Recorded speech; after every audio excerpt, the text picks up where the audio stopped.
some of you beautifully followed your intuition, followed the energy, and you did things that needed to be done with the person you were working with, even if it didn't sit with the outline. So that's awesome.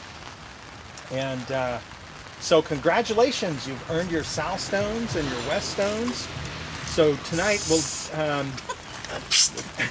Trying to give you a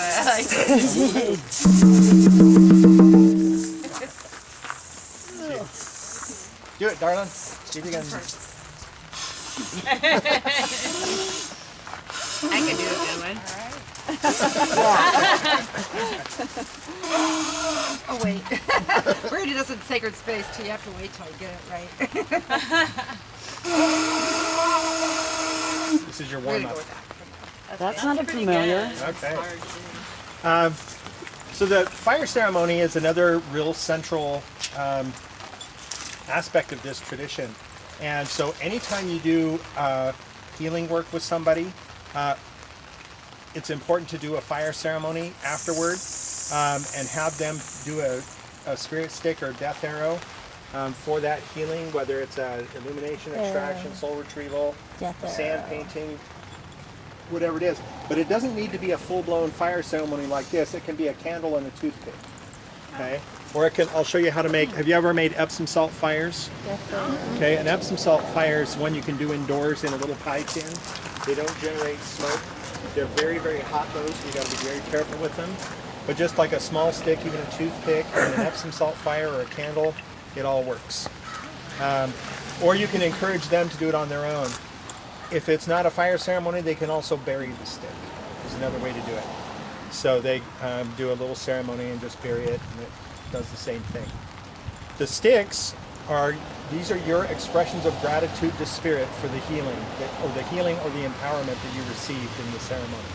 And this makes it complete, and it's definitely a way of saying thank you, expressing your gratitude. So when we get to the point in the fire when you offer your stick, may I borrow a stick? Certainly. Yeah, well, there you go. That one. Like it's ready to go. So when you offer your stick, and we're going to go through a process of chanting and making the fire friendly and that kind of thing. When it comes time to offer your stick, be super, super present to the fire, to your stick, to your prayers and intents. And offer your expression of gratitude for the healing, blow it into the stick, place it on the fire, and as it's burning, pain in my foot. As it's burning, you can draw the energy in to the three centers. So your Yonkai, Munai, Yachai. Sometimes people will cleanse their whole energy field with that energy while your stick is burning. And while the person is offering their stick, somebody should be behind them holding space, holding protection for them. So when we get to that point, and you can, when you're present, you can offer all 6 of your sticks at once. Offer a little prayer of thanks for each one and place them in. Draw the energy in for the cleansing. Somebody will be holding space, and we'll just take turns as we do that. The other stick, the other important stick, Offer the sticks one at a time. Huh? Offer the sticks one at a time. One at a time. So each one has a prayer Yep. to each direction. Like hold in your so when you're, like for example, your 3 south stones, hold in your mind, what was the issue I was working with? Thank you for the healing of that issue. Okay. And put it in, for all 3 of those. In your west, when you put in your west sticks, that keep in mind that life, that where you suffered the most, where you had the most knowledge and power and abused it, the one where you had the most knowledge and power and served, so that it's connected to what you're doing. You're not just like going through the motions of putting a stick in the fire. Does that make sense? There's another stick that's traditional that we do, is the Pachamama stick. So there's always a stick that we put in very last, and we'll pass it around so that everybody can, Melody decorated a beautiful Pachamama stick. Thank you, Melody. And so each of us will put our prayers in for the healing of Pachamama and all of her children into that stick. And then we put that one in last, and it's usually either the oldest or the youngest, or the oldest and youngest that place that stick in the fire.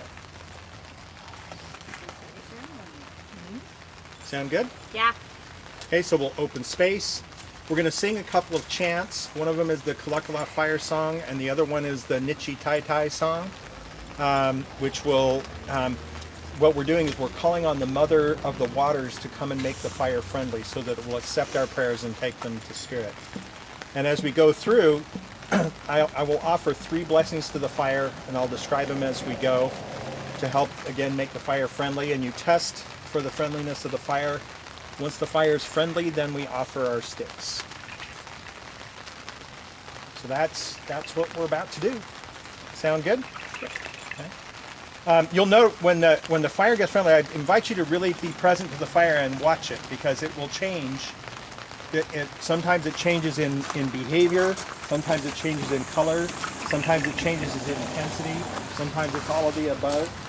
And so after you offer the 3 blessings to the fire, really watch and be present to the quality of the fire, because it will change and you'll be able to observe it. And then you know the fire is friendly. But I'll pass my hand through the flames to test and see what the flame feels like. So you actually touch the flame. Don't leave your hand in there because it will burn you. Okay? But as you pass through, there's a markedly different feeling to it before it's friendly and after it's friendly. Before it's friendly, it bites fast and bites hard. After it's friendly, it's gentle. It's a much gentler thing. But again, even when it's friendly and gentle, it'll still burn you if you leave your hand in there. Okay? All right, any questions, thoughts? Ready to rock and roll? Okay, let's open space. And I'll do the honors. Okay. Great. We all did it today. Yeah. South is this way.